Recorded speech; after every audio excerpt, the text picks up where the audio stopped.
مشى السوريون أغرب ماراثون في التاريخ.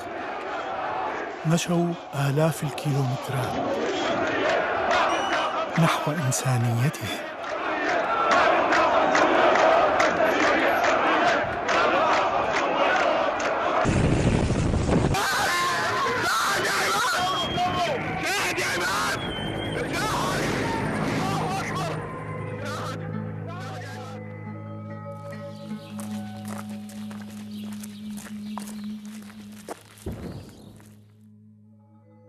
حرموني ولادي، حرموني اطلع، حرموني امي، حرموني ابوي،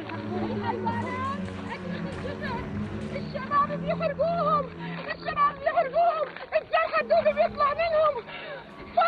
طلعوا بالعراني.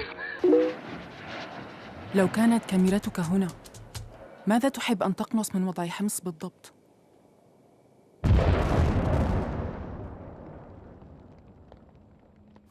كل شيء.